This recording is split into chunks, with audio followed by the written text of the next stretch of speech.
श्रीनिवास नाम के भक्त हुए कर्नाटक में।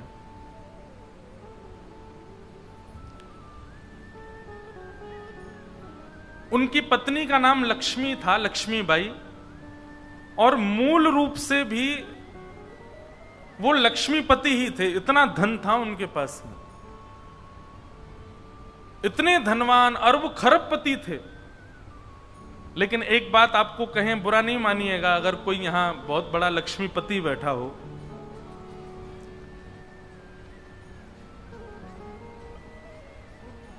लक्ष्मी जिनके पास अधिक मात्रा में आ जाती है ना, 99% ऐसा निष्ठा रखेंगे, यज्ञ में निष्ठा रखेंगे, वो इस प्रकार के क्रियाकलाप खूब करा देंगे, लेकिन उनके चित्त में भाव की कमी होती है, भाव उतना नहीं होता। प्रेम लक्षणा भक्ति धनवान को नहीं मिलती, ये क्षमा करें।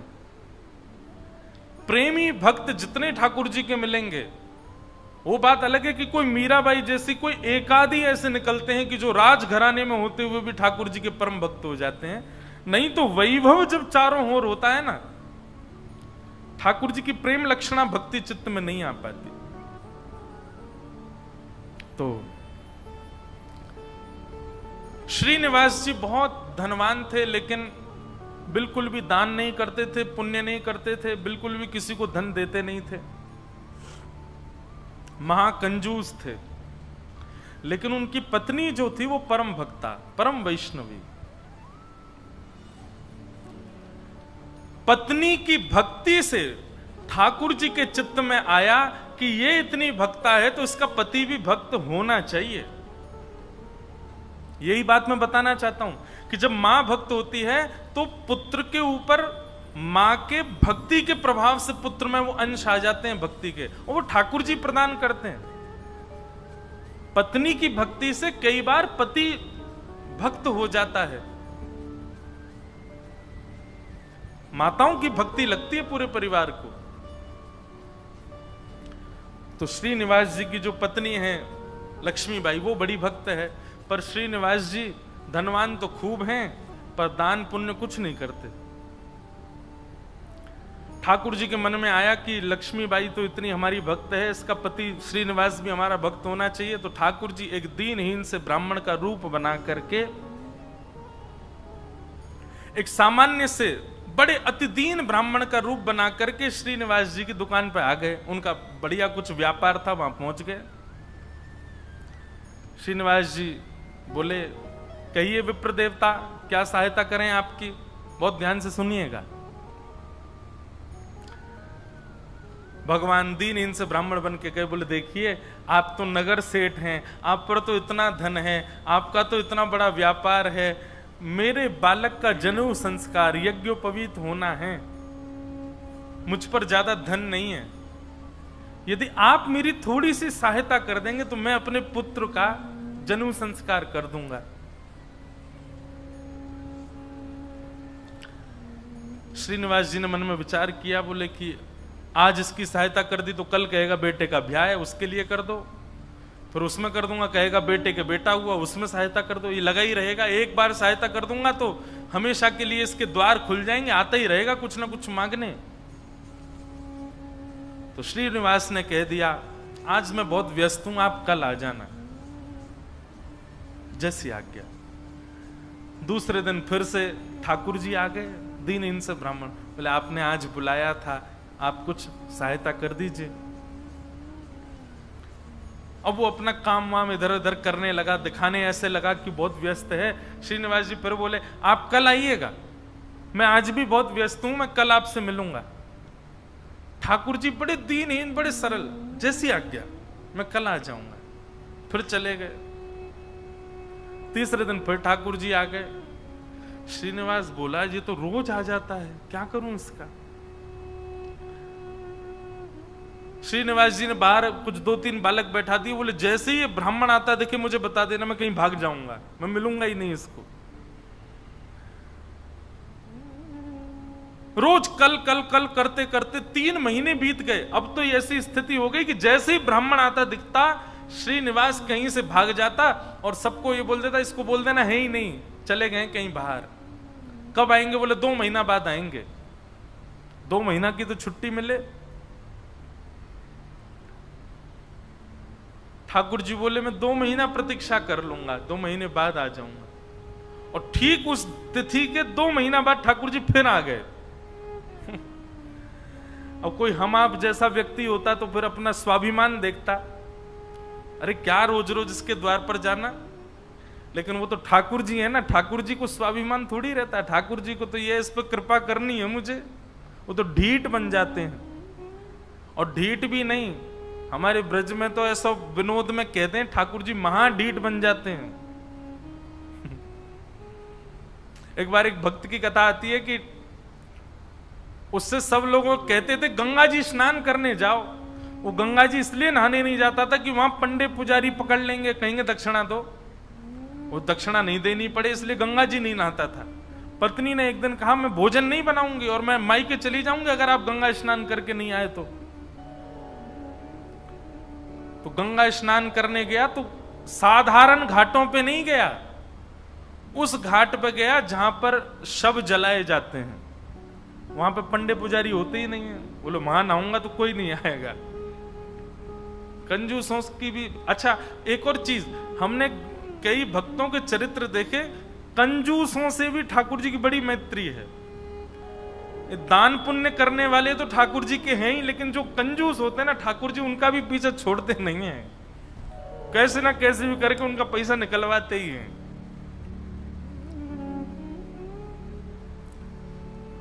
ये किसी अन्य भक्त की कथा है कि वो फिर मरघटा में गया, शमशान के घाट पर जाकर के जैसे ही डुबकी लगाई और डुबकी लगा के बाहर आया तो ब्राह्मण का वेश धारण करके ठाकुर जी आ गए।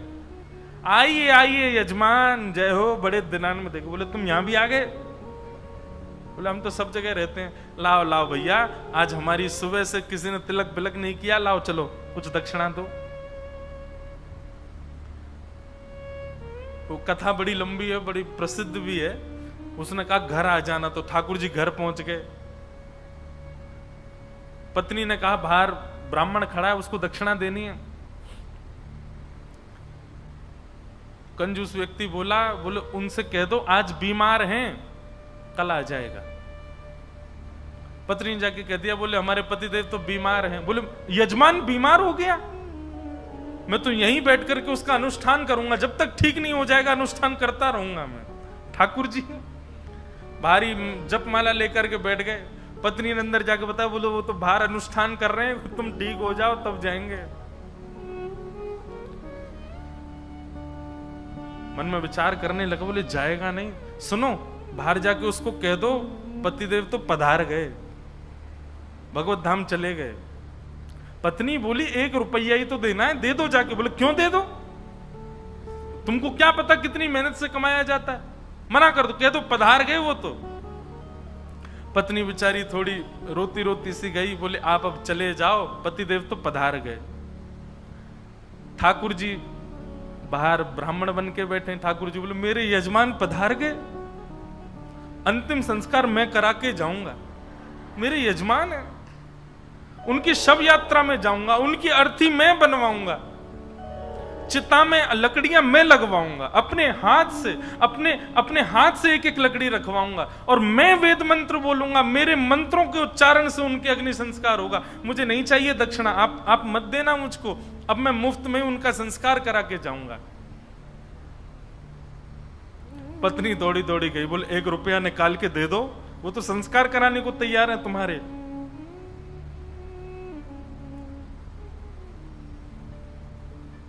कंजूस बोला सुनो एक काम करो, अर्थी लगाओ तुम। और अर्थी बंधवा करके लेट गया। बोले चुपचाप बस ले चलो, थोड़ी दूर तक चलेगा फिर वो चला ही जाएगा, जब दिख जाएगा ना कि हाँ ये वास्तव में मर गया है तो कुछ नहीं मांगेगा।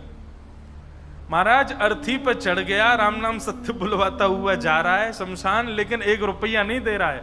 ठाकुर जी भी चल रहे, बोले तू ढीठ है मैं महाढीठ हूं, मैं भी लेके ही जाऊंगा।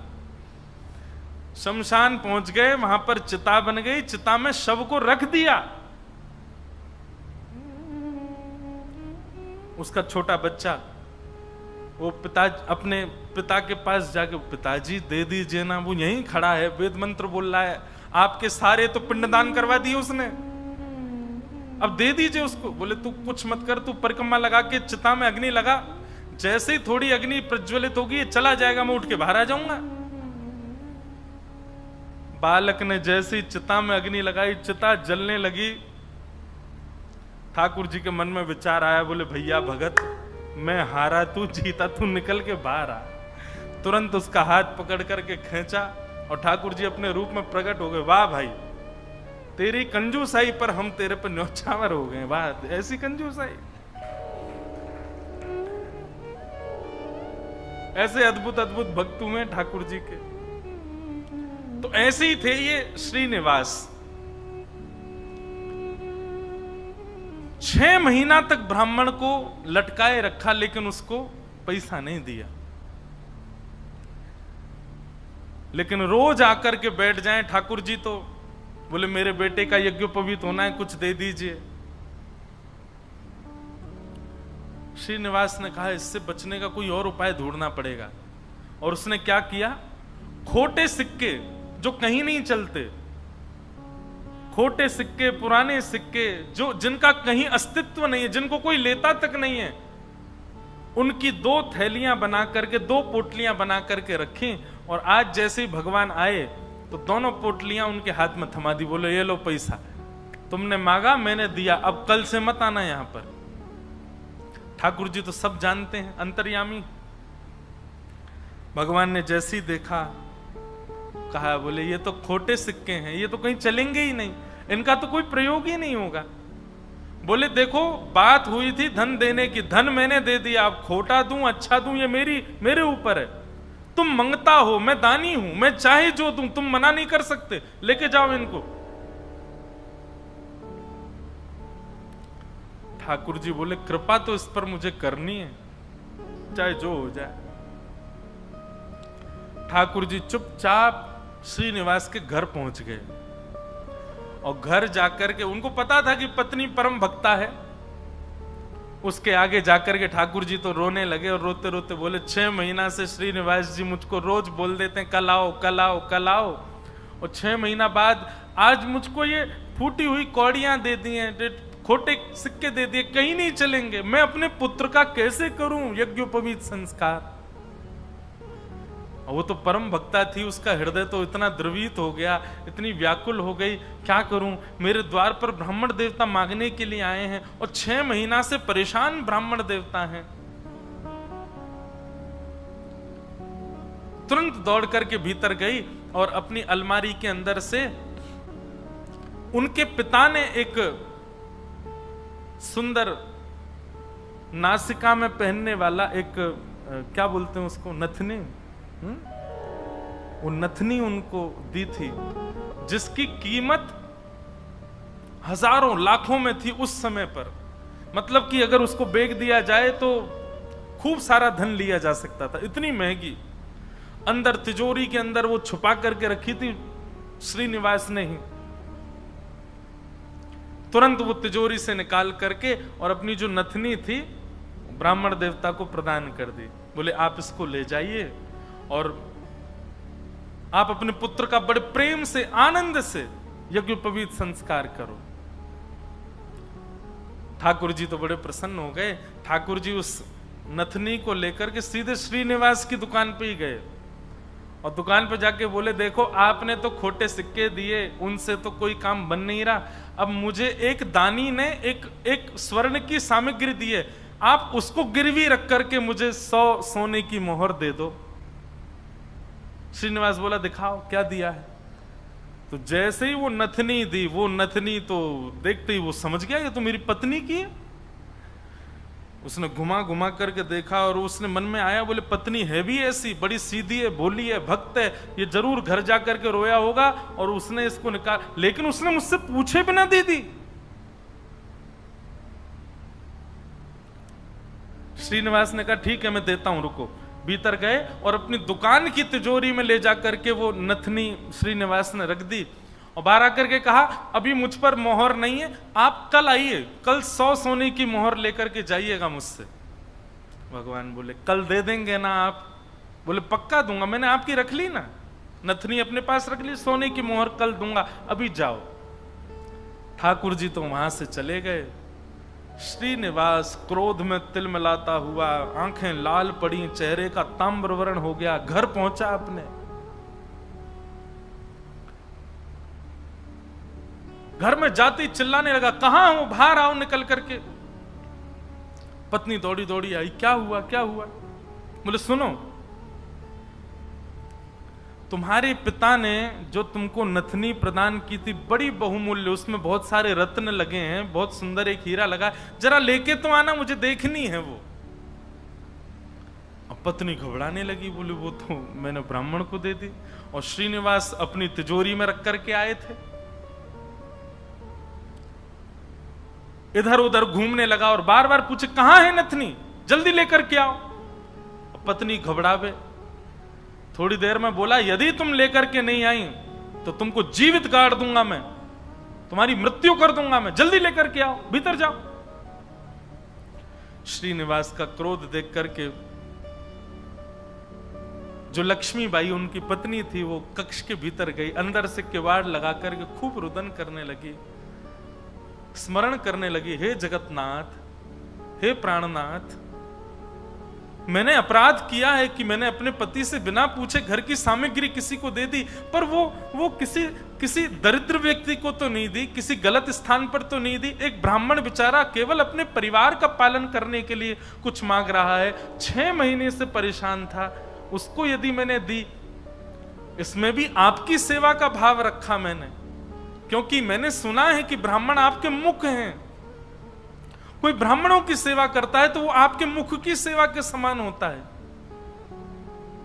मुझसे अपराध तो हो गया है नाथ, लेकिन मैंने तो आपकी सेवा के लिए किया है। मेरे प्राण तो आज निकल जाएंगे, पति मुझे मेरे जीवित छोड़ेंगे नहीं, लेकिन मैं उनके हाथों मर करके उन पर दोष लगे ऐसा नहीं करूंगी, मैं स्वयं अपने प्राण त्याग दूंगी। और उन्होंने तभी वहां कक्ष में कुछ ऐसी सामग्री थी, उससे विष लेकर के एक कटोरी में और पीना चाहा, और अंत समय में बस एक भावना रखी, हे मेरे ठाकुर जी, केवल आप उस ब्राह्मण को सुरक्षित रखिएगा, उसके परिवार को सुरक्षित रखिएगा, कहीं ये लड़ते झगड़ते उसके ऊपर आक्षेप ना डाल दें, उसके ऊपर कोई कष्ट ना दे दें, उसके बालक का अच्छे से यज्ञोपवीत संस्कार हो जाए, मेरी बस यही प्रार्थना है।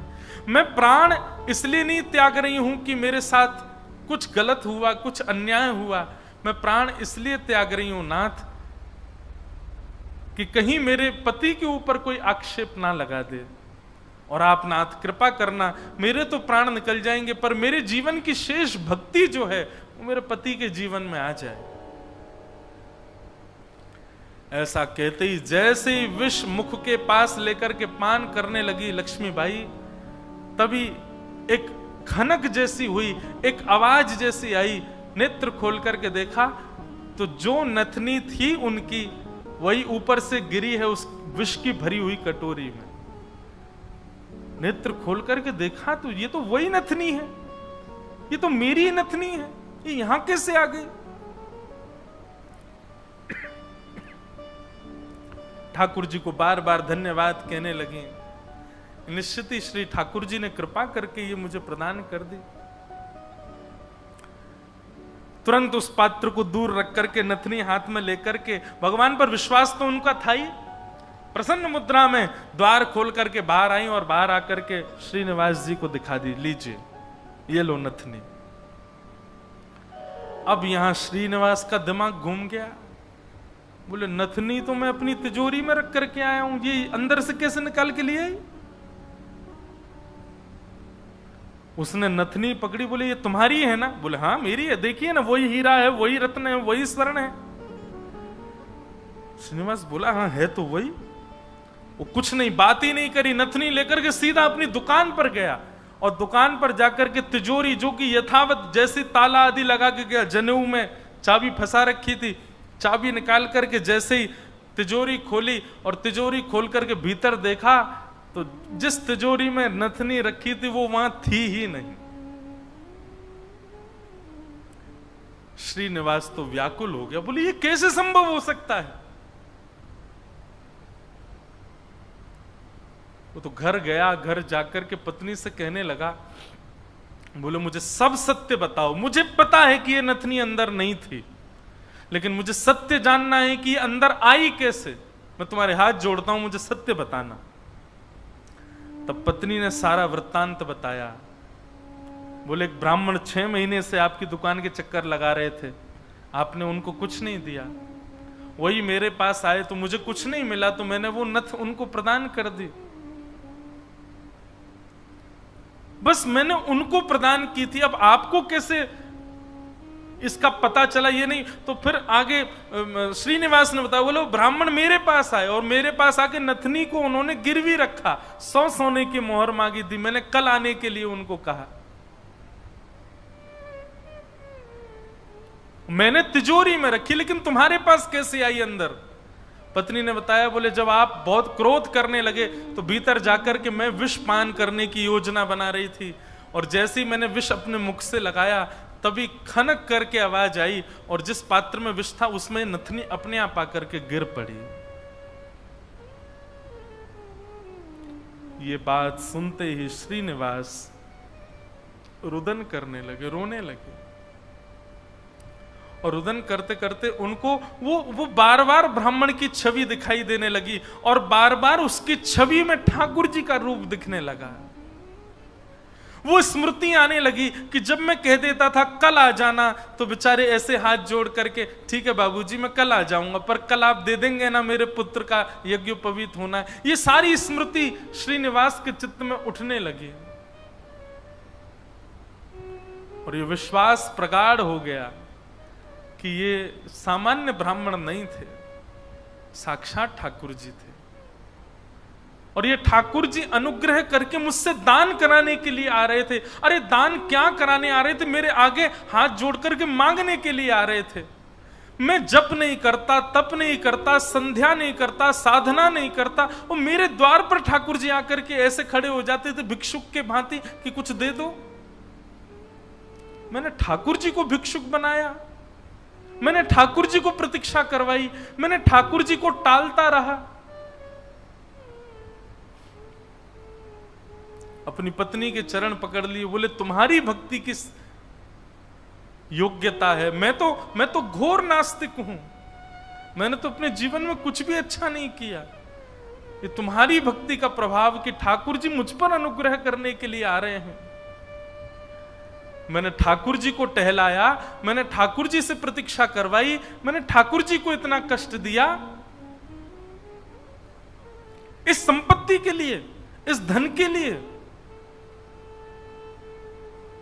तुरंत हाथ में जल लेकर के, अक्षत लेकर के, दक्षिणा रख करके अपनी पत्नी से कहा तुम भी हाथ रखो, और दोनों ने हाथ में हाथ रख करके अपनी संपूर्ण संपत्ति, जितनी संपत्ति है, दुकान, मकान, बगान, जो कुछ भी था उनके पास में, सबको संकल्पित करके कृष्णार्पणमस्तु, हम सब ठाकुर जी को अर्पित करते हैं। इस संपत्ति के चक्कर में मैंने ठाकुर जी से प्रतीक्षा करवाई, इस संपत्ति के आगे मैंने ठाकुर जी को इतना कष्ट दिया। और उसी दिन से ही श्रीनिवास की स्थिति ऐसी हो गई कि अपना जितना धन था धीरे धीरे धीरे धीरे करके ब्राह्मणों में, संतों में, वैष्णवों में, अयोग्यों में, गरीब कन्याओं के विवाह में, गरीब बालकों की पढ़ाई में करते करते करते करते एक तो होता है कि इतना खर्च करें कि हमारा घर भी चले, पर नहीं, श्रीनिवास की तो ऐसी स्थिति हो गई कि अब वो कुछ रखते ही नहीं है अपने पास। अपनी दुकान भी बेच दी, अपनी सारी संपत्ति बेच दी, एक दिन अपना घर भी बेच दिया। परिवार के लोग धीरे धीरे कोसते कोसते दूर होने लगे। अरे क्या बुद्धि हो गई तुम्हारी, सब बेच दिया। सबको ठाकुर जी की सेवा और ठाकुर जी के जनों की सेवा में लगा दिया, एक फूटी कौड़ी भी अपने पास नहीं रखी। बोले कि नहीं, इसकी वजह से मैंने ठाकुर जी को श्रमित कराया, मैं इसको कैसे रख सकता हूं। और सब छोड़ करके, सब त्याग करके पत्नी ने कहा अब हमारे पास कुछ भी नहीं है, रहने के लिए घर भी नहीं है, भोजन करने के लिए अन्न भी नहीं है, पहनने के लिए वस्त्र भी नहीं है, अब हम क्या करें? बोले अब पकड़ो मेरा हाथ, अब हमने सब छोड़ दिया, क्योंकि अब तक सबको अपना माना था, पर अब हमारे नाथ, हमारे स्वामी श्री पंडरीनाथ हैं, श्री विठ्ठल भगवान हैं, चलो उन्हीं की शरण में, चलो उन्हीं के नगर में, वही खिलाएंगे, वही रिलाएंगे, वही सब करेंगे हमारी व्यवस्था। और श्रीनिवास अपनी पत्नी के साथ पंढरपुर आ गए हमेशा के लिए। यहां आकर के उन्होंने दिव्य एक संत थे, उनसे गुरु दीक्षा ली, और गुरु दीक्षा लेने के बाद केवल एक ही उनका काम, दिन में जाना और जाकर के श्री पंडरीनाथ भगवान का दर्शन करना, और पूरे दिन यहाँ के वैष्णवों का दर्शन, उनकी सेवा करना, यही उनका काम।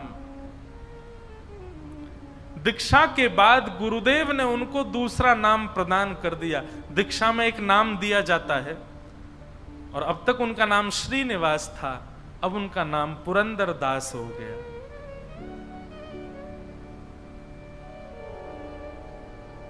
श्री पुरंदर दास चंद्रभागा नदी के तट पर बैठे रहते, दिन भर विठ्ठल विठ्ठल विठ्ठल विठ्ठल विठ्ठल बस चिंतन करते, और उस स्वरूप का ध्यान करते जो ब्राह्मण रोज अपने हाथ फैला करके दुकान पर आता था। 4 लोगों को बैठ करके बताते कि मेरी दुकान पर कैसे ठाकुर जी आते थे, और मैं नालायक, मैं दुष्ट प्राणी, मैं रोज उनसे कहता था कल आ जाना, कल आ जाना। अरे मैंने कितना बुरा किया, लोग खड़े करके दिखवाता था, दूर से दिख जाते तो मैं भाग जाता था।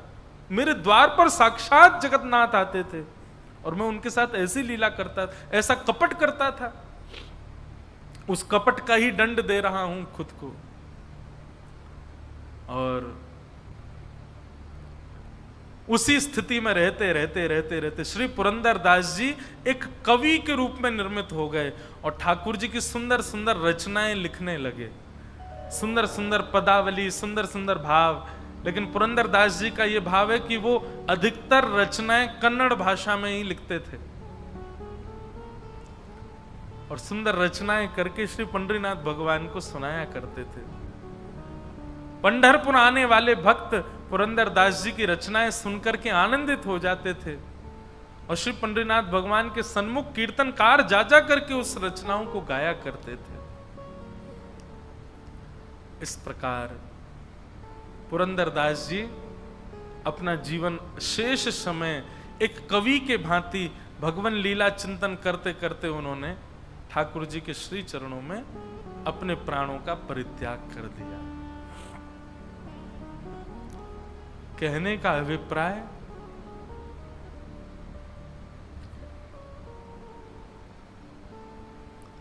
ये देखा जाता है अधिकतर कि घर में यदि माताएं बहनें भक्त स्वरूपा हैं, उनके चित्त में यदि भक्ति है, तो उनकी भक्ति का प्रभाव पति पर, पुत्र पर, पिता पर और घर के जो सदस्य हैं उन पर पड़ता है, और उन्हीं के भक्ति के प्रभाव से सब सुखी होते हैं। जिस प्रकार लक्ष्मीबाई की भक्ति के प्रभाव से श्रीनिवास परम भक्त हुए, और परम भक्त होकर के श्री ठाकुर जी के चरणों को प्राप्त हो गए, ऐसे श्री पुरंदर दास जी को हम बारंबार प्रणाम करते हैं।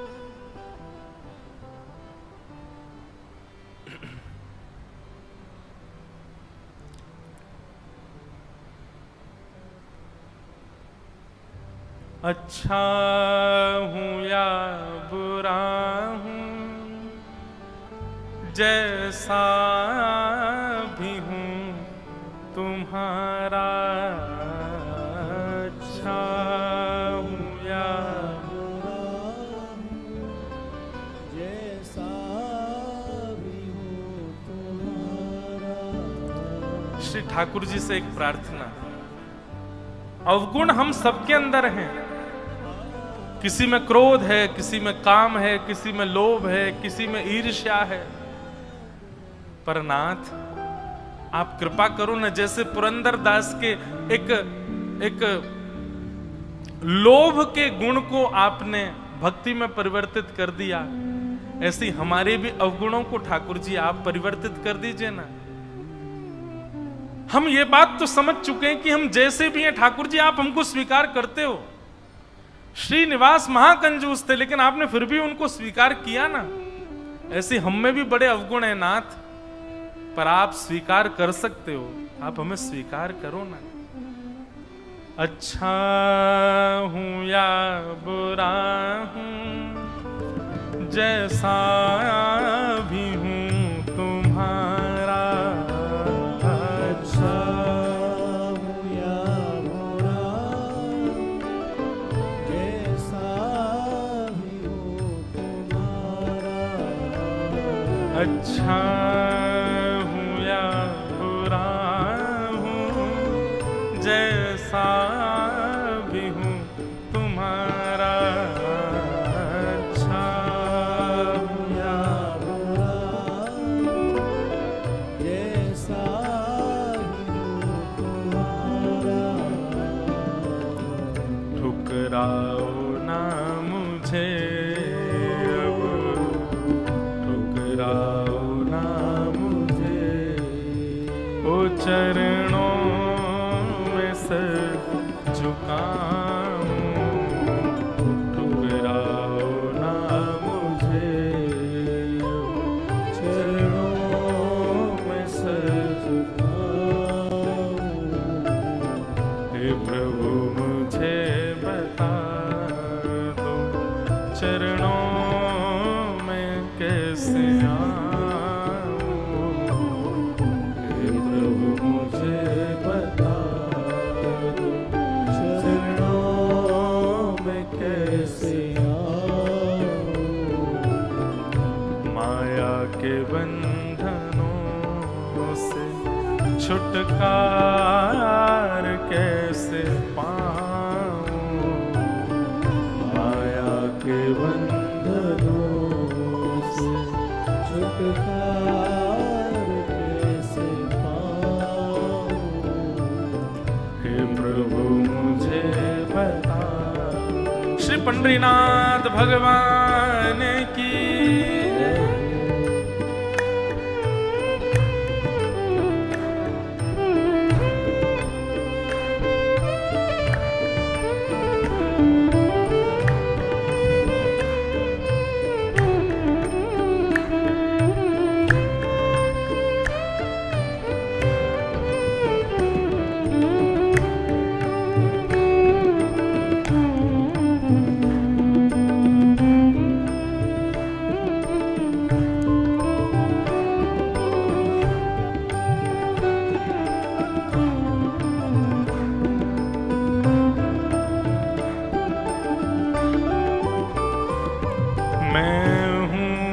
पतित स्वामी, तुम हो पतित पावन। मैं हूँ पतित स्वामी, तुम हो पतित पावन।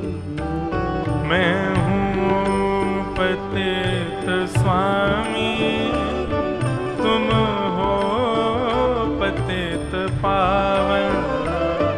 मैं हूँ पतित स्वामी, तुम हो पतित पावन। नाथ, पतित का मतलब पाप, पाप करने का। पापियों में स्वामी हूं मैं, बहुत पाप किए मैंने, पर आप तो पतित पावन हो ना नाथ। मैं हूँ स्वामी, तुम हो पतित पावन। मैं हूँ पतित स्वामी, तुम हो पतित पावन। अवगुण भरा हृदय में, अवगुण भरा हृदय, ओ अवगुण भरा हृदय, अवगुण भरा हृदय।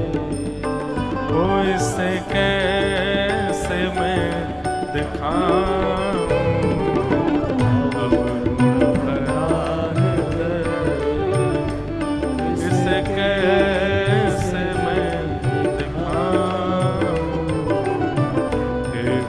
मुझे बता दो, चरणों में कैसे आऊं।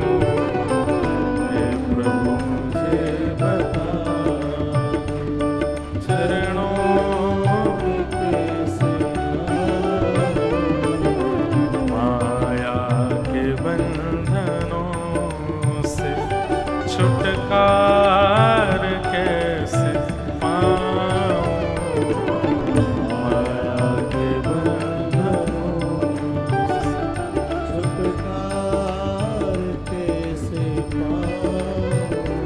जय जय राम कृष्ण हरि, जय जय राम कृष्ण हरि,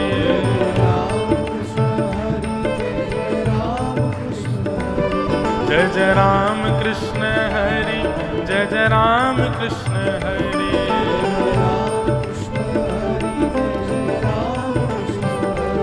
जय जय राम कृष्ण हरि, जय जय राम कृष्ण हरि,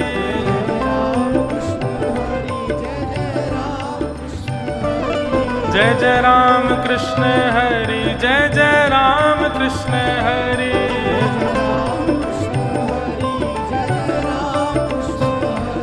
जय जय राम कृष्ण हरि, जय जय राम कृष्ण हरि, जय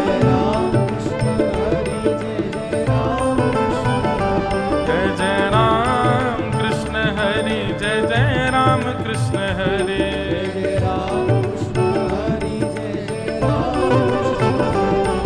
जय जय राम कृष्ण हरि, जय जय राम कृष्ण हरि, जय जय राम कृष्ण हरि, जय जय राम कृष्ण ओ जय जय राम कृष्ण हरि, जय जय राम कृष्ण हरि।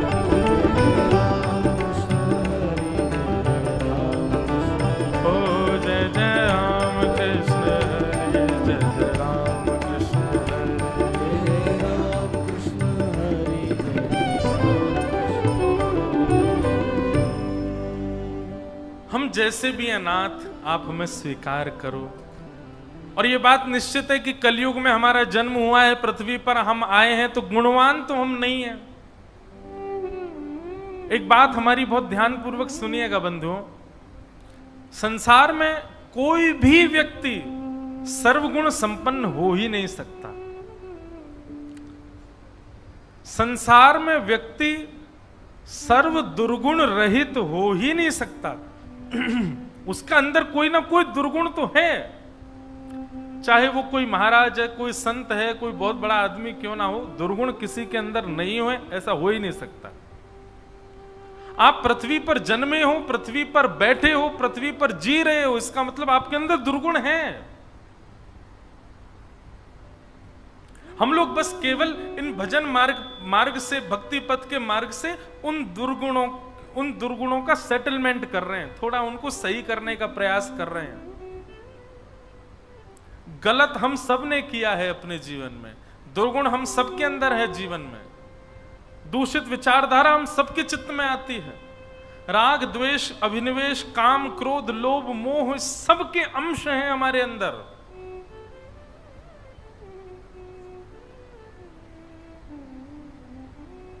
जैसे एक बार एक डॉक्टर बता रहे थे, जितनी भी बीमारियां होती संसार में, सबके सेल्स होते हैं हमारे अंदर, बस दूषित संपर्क में आने से या दूषित खान पान करने से या किसी भी चीज की बढ़ोतरी या कम होने से वो सेल हमारे जो हैं वो डिस्ट्रॉय हो जाते हैं, वही बीमारी हमको हो जाती है।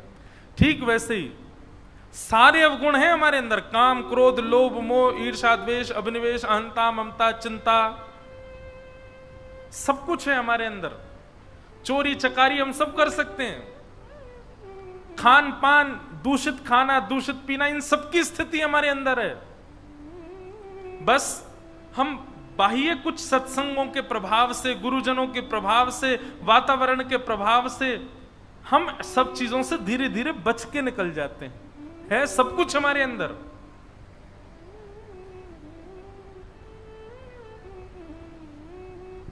मैं तो कहता हूं कथा में कि अगर एक दिन के लिए अनाउंसमेंट हो जाए, भारत के सारे ज्योतिषी मिलकर के अनाउंसमेंट करवा दें कि आगामी 16 अगस्त को ऐसे नक्षत्र आने वाले हैं कि दुनिया का व्यक्ति कुछ भी कर ले उसको पाप नहीं लगेगा, तो क्या होगा?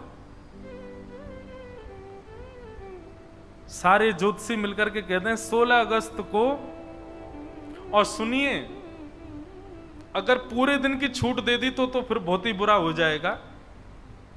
1 घंटे का समय बता दें, सुबह 11:15 से लेकर के दोपहर 12:15 तक 1 घंटे की घड़ी ऐसी है, अगर इस 1 घंटे में व्यक्ति से कोई पाप हो जाएगा तो उसको पाप नहीं लगेगा। क्या होगा? 11:15 से 12:15 के बीच में महाराज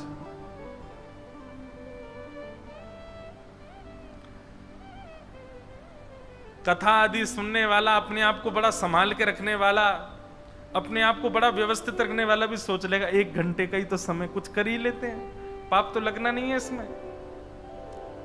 चलो हम भी थोड़ा चख करके देखें कैसी लगती पीने में।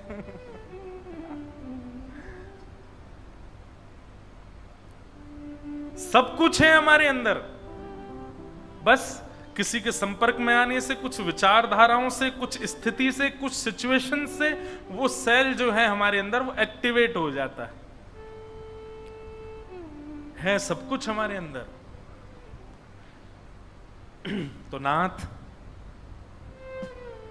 मैं हूं पतित स्वामी, तुम हो पतित पावन, अवगुण भरा हृदय में इस कैसे मैं दिखाऊं, हे प्रभु मुझे बता दो, चरणों में कैसे आऊं, हे प्रभु मुझे बता। तो हम चर्चा कर रहे थे कि माताएं बहनों का जो पुण्य होता है ना, यही लगता है पूरे परिवार को। भाई लोगों का पुण्य नहीं लगता, उनका तो खत्म हो जाता है। जैसे ही आप यज्ञ करके उठते हैं, आपके यज्ञ का फल जो भी आपको मिला वो आपके ऋण में खत्म हो गया, कुछ बचा नहीं आपके पास। जैसे सैलरी आई, सैलरी आते ही गाड़ी की जो चल रही है महीने की किस्त उसमें कट गया, घर की मॉर्गेज में चला गया, आधी बची हुई सैलरी में कुछ नहीं, 0/0। ऐसा है हमारा काम। तो हम जब तब नियम कुछ भी करते हैं सब कट जाता है, हमारा कुछ बचता ही नहीं हमारे पास। माताओं बहनों के पास सब सुरक्षित रहता है, वो प्रसन्न होकर के। अच्छा, माताओं का स्वभाव भी ऐसा ही होता है, वो कुछ भी करती हैं, मेरे पुत्र का सब अच्छा हो जाए, पति देव सब मंगल करें, पिताजी का सब रोग दूर हो जाए। उनका स्वभाव भी ऐसा होता है, उनके पास क्योंकि है बहुत, इसीलिए वैदिक पूजन आदि ये सब भी ज्यादातर माताएं ही करती हैं, और उन्हीं के प्रभाव से ही घर चल रहा है। तो आत्मदेव जी ने जाकर के अपनी पत्नी को फल दे दिया, 1 वर्ष का नियम बताया, लेकिन पत्नी धुंधुली, उसने बात मानी नहीं। फल बांझ गैया को खिला दिया और स्वयं अपने मायके चली गई। अपनी सहेली के पुत्र को पैसा देकर के खरीद लिया, छोटे बालक को, और उसी को ही 1 साल बाद ला करके अपने पति को दिखा दिया, मैंने पुत्र को जन्म दिया है।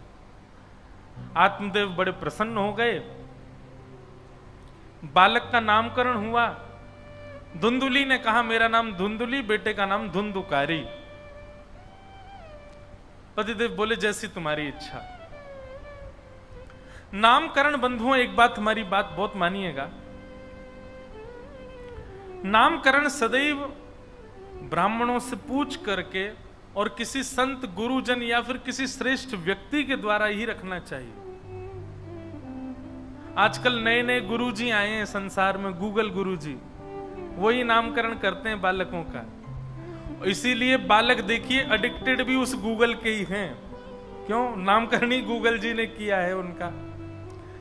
नामकरण देखो, जो लोग गोपाल सहस्त्रनाम का पाठ करते हैं, विष्णु सहस्त्रनाम का पाठ करते हैं, कथाएं सुनते हैं, उनको नामकरण के लिए गूगल के पास जाने, वो इतना सत्संग उन्होंने किया, भगवान के इतने नाम उनको पता होते हैं, वो अपने आप ही नाम रख देते हैं।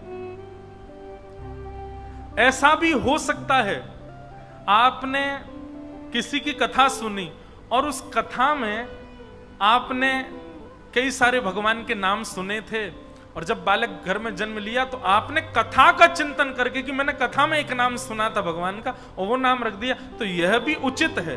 कथा में भगवान नाम सुना हुआ यदि बालकों का रखें तो उससे भी कल्याण होता है।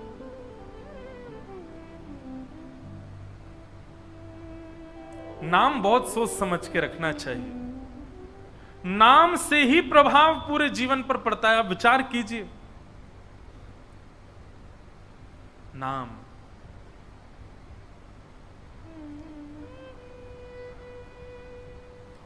आपकी सब जगह पहचान उसी से है, संसार में ही नहीं, तीनों भुवनों में, तीनों लोकों में आपकी पहचान आपके नाम से है। अरे नाम भी ऐसा हो कि ठाकुर जी भी जब बोले तो ठाकुर जी को भी आनंद आ जाए। आहा, कितना मधुर नाम है। आपको पता है श्री पंडरीनाथ भगवान, एक सुंदर लीला सुनो। पुजारी जी ने रात में पंडरीनाथ भगवान को शयन करा दिया।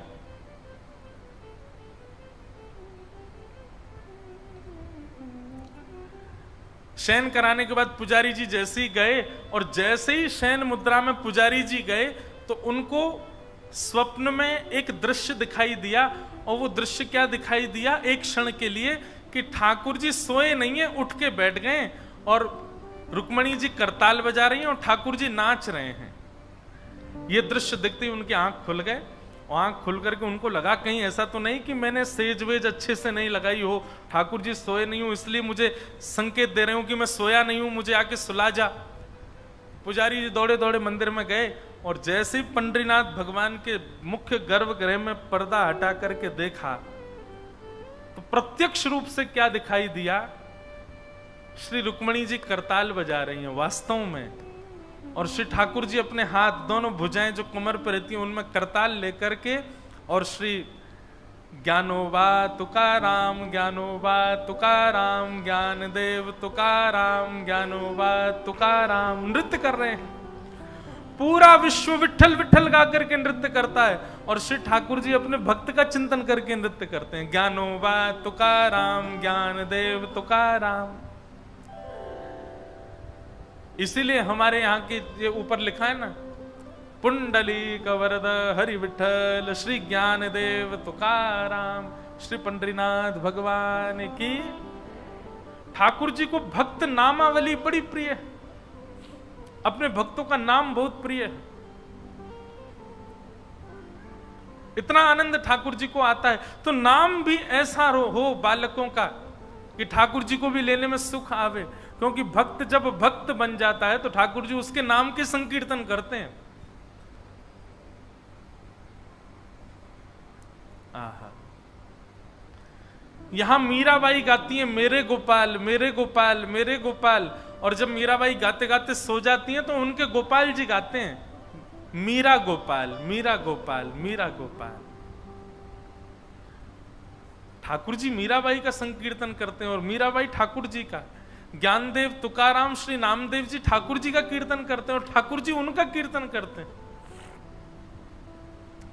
तो नामकरण या तो ठाकुर जी का नाम हो या किसी भक्त वैष्णव का नाम हो। धुंधुकारी बड़ा हुआ, दुष्ट हुआ, धीरे धीरे माता पिता को प्रताड़ित करने लगा। वहीं एक बाल्यकाल में ही गैया ने भी एक बालक को जन्म दिया था, उसका नाम गोकर्ण रखा गया था। गोकर्ण पंडित ज्ञानी बना। धुंधुकारी की प्रताड़ना से पीड़ित होकर के मां ने तो अपने प्राण त्याग दिए और श्री आत्मदेव जी घर छोड़ करके चले गए।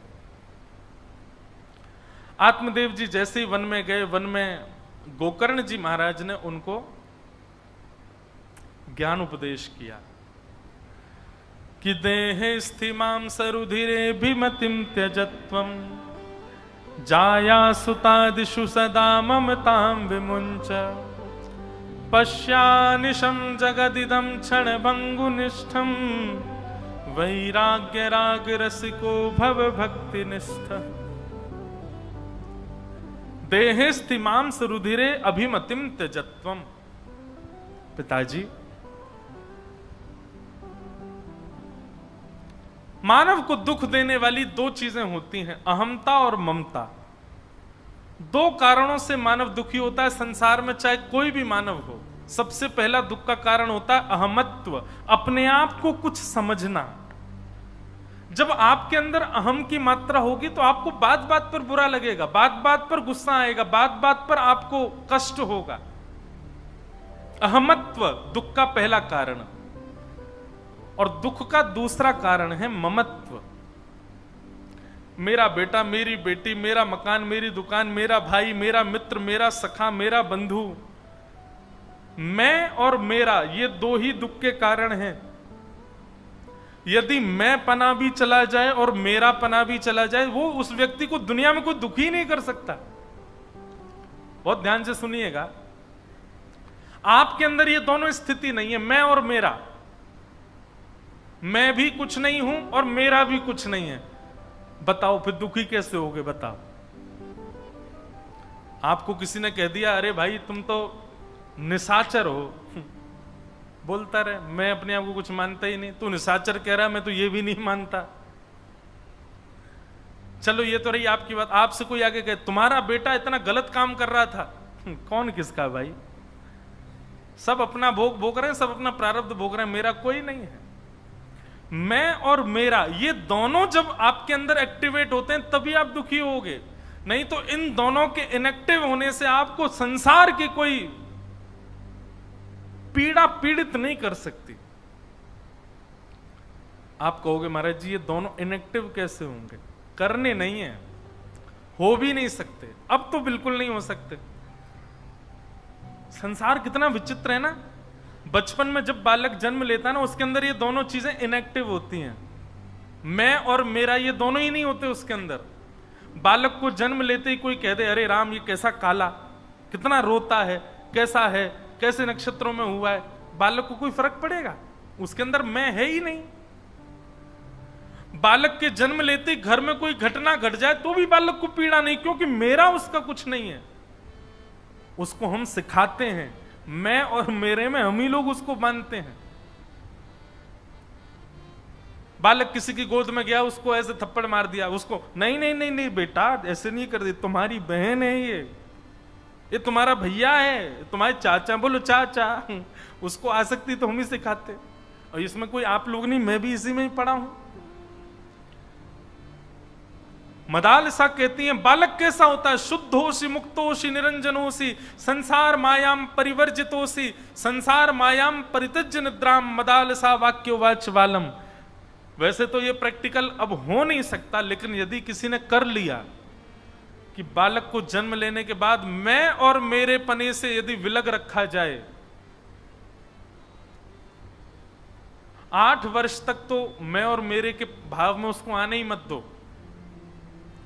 8 वर्ष के बाद वो बालक ऐसा हो जाएगा शुद्ध परम मुक्त, उसको कुछ बुरा कह दो, उसको उसके अंदर ईगो नाम की वस्तु जन्म ही नहीं ले पाई है, उसको कष्ट ही नहीं होगा उससे।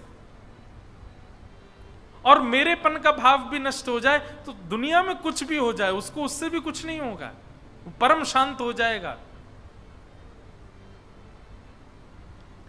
दुख के 2 कारण हैं, हम इन दोनों को खत्म तो नहीं कर सकते पर इनकी मात्रा तो कम कर सकते हैं ना। सबसे पहले मैं पना, ये जो मैं हमारे अंदर रहता है,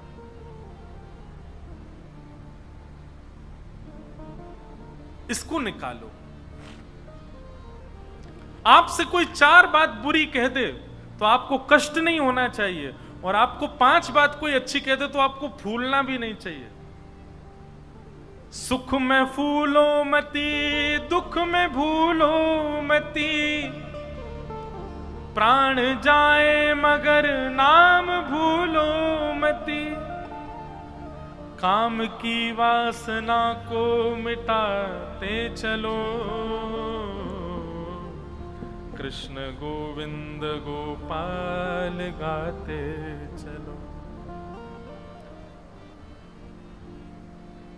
आप आकर के कहते महाराज जी कथा में बड़ा आनंद आया, तो ये सुनकर के मुझको प्रसन्नता नहीं होनी चाहिए या मेरे अंदर अभिमान नहीं जन्म लेना चाहिए। आपने आकर के कहा महाराज जी आज कथा में वो सुख नहीं मिला, तो इससे मुझे पीड़ा भी नहीं होनी चाहिए। ये स्थिति इतनी तो मैं बना सकता हूं ना, इसी से ही मैं दुख से बच पाऊंगा।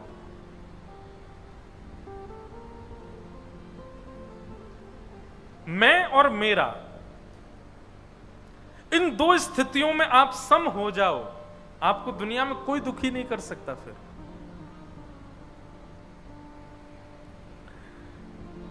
पिताजी, आपके दुख का कारण पुत्र नहीं है, आपके दुख का कारण पत्नी नहीं है, आपका दुख का कारण परिवार नहीं है। आपके दुख के कारण आपके भीतर की ही दो स्थितियां हैं, मैं और मेरा।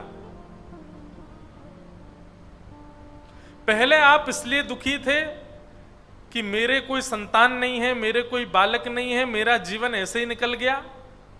अब आप इसलिए दुखी हो कि मेरी संतान ऐसी क्यों हो गई, मेरी संतान इतनी दुष्ट क्यों हो गई, ये धुंधकारी मेरा पुत्र इतना दुख देने वाला क्यों।